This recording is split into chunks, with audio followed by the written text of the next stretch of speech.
Hey, it's Kelly Green here, and if you're new to my channel, welcome. Please make sure you subscribe and join the YouTube family. So today I want to talk to you about the power of a clean space and the power of having a clean environment, the power of decluttering your space. Just the actions of cleaning is so powerful, especially when it comes to manifestation. And let me tell you why. Because having a cluttered environment, having a space that it's just nasty, basically. There's stuff everywhere, nothing's in order, it's hard to find things, it's hard to function in the environment, it's hard to concentrate in the environment. If you feel like this is a good description of your current environment, then it means it's time to declutter. So when I say declutter, I mean really taking the time to intentionally clean your space. Make sure pillows are in order. Make sure your blankets are where they're supposed to be. Make sure if you're thinking of your bedroom, makeup is where it's supposed to be. All the tops are on everything. Making sure your bed is made every morning. There's nothing on the floor like your clothes and dirty laundry. And there's no piles of anything that really just has no purpose of being there. The point is making sure you take the time to clean your space. And why that's important is for several reasons. The first, having a clear space allows you to have a clean environment. Like, who doesn't like to have a clean environment? You don't like to go over other people's houses and everything's disarray and you're like, damn, you don't know how to clean up in here? Like, so why do that to yourself? Having a clean area, a clean space allows you to navigate your room, navigate your space without having to go through a maze of things, without having you to spend extra time thinking what's clean, what's dirty, or smelling things like, is this so good for today? Like, no, it ain't cute. Now, the second benefit of that is it allows you to have a clean mind. Now, you might be thinking, Kelly Green, what does a clean room have to do with a clean mind? Well, I'm glad you asked. When you have a space that is cluttered, when you have a space where things are disarray, where nothing's in order, you tend to allow yourself to become more distracted. You find yourself on your phone more often, scrolling through Instagram, and you may find yourself napping more. You may find yourself binge watching TV and shows, and you just really find yourself being unproductive. So the two are connected because the mental space that you have in your mind is directly reflective of your outer space. So if your mind is feeling cluttered and everything just it feels like it's in shambles and it's hard for you to concentrate, it's hard for you to gain new knowledge and retain the knowledge that you're gaining, it's hard for you to create new thoughts, it's hard for you to be creative, it's probably because you're in a space that is not conducive to your thinking. It's a space that is cluttered. It's a space where things are not in order, and that result is your inability to think properly.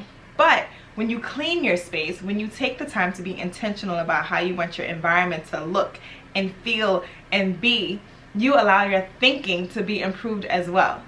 How awesome is that? And it's super simple. All you gotta do is get stuff in order. Another area is your car. If you have a vehicle, making sure the car is clean, vacuuming the inside, making sure the dash is all nice and clean, making sure the trunk space is clean and there's no crumbs in your seat chilling between the crevices.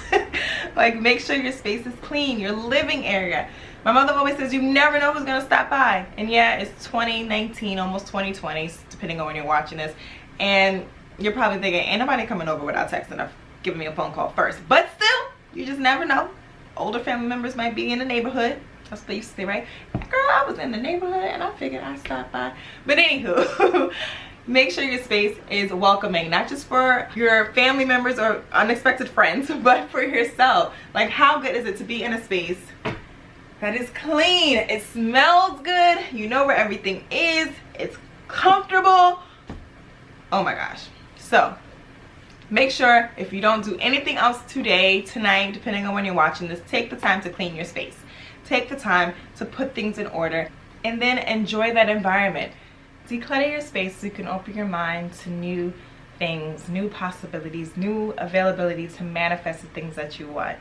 You can be more intentional when you're on your laptop creating something that can bring value to others. You can be intentional by writing in your journal to script what it is that you're seeking to manifest into your life, that you're seeking to affirm or that you're seeking to express gratitude for. you can now read and be able to actually digest what you're reading instead of rereading the same thing over and over, or reading in a space that is cluttered, which then clutters your mind and it makes it difficult for you to retain the information that you're actually reading. So use a decluttering activity, a decluttering playtime. I mean, you can make it fun. You can play music, you can dance while you sweep, you can, you know, just make it fun. It doesn't have to necessarily be a chore like when we were younger and someone goes, clean that room or do those dishes, or like, no, you're doing it for you. You're doing it so that your place can feel more comfortable, it can feel more luxurious, it can feel clean and it could smell nice, and it's going to put you in such a better mood and lift your spirits so much by doing the activity, being actionable, having an opportunity to treat yourself. This is a treat for you to find yourself in a space that makes you happy and that you cleaned. And yeah, so many great things can come of it. So by watching this video, hopefully you enjoyed the idea of decluttering as much as I do, because it really just creates so much room for abundance in your life, in your environment. And that could be financially, that could be with love, that could be with joy. There's so many things that can abundantly come into your life once you declutter your space. So go ahead and do that and enjoy the abundance that comes to your life from decluttering your space. So embrace that power, enjoy, and thanks for watching. I'll see you in the next video. And I'd love to hear from you. What area of your house do you enjoy decluttering? Drop it in the comments below and let me know.